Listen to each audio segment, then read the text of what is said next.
నేనేమయ్యున్నా నీ కృప కాదా, నాతో నీ సన్నిధిని పంపవా.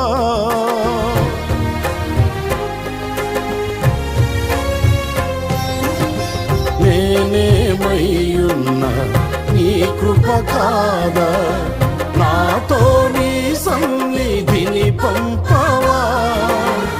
ప్రతికూలతలు శృతి మించినను, సంధ్యాకాంతులు నిదురుల్చినను, తొలి వెలుగు నీవై ఉదయించి నాపై నడిపించినది నీవయ్యా. నీ కృపకు నన్ను పాత్రునిగా చేసి బలపరచిన యేసయ్యా.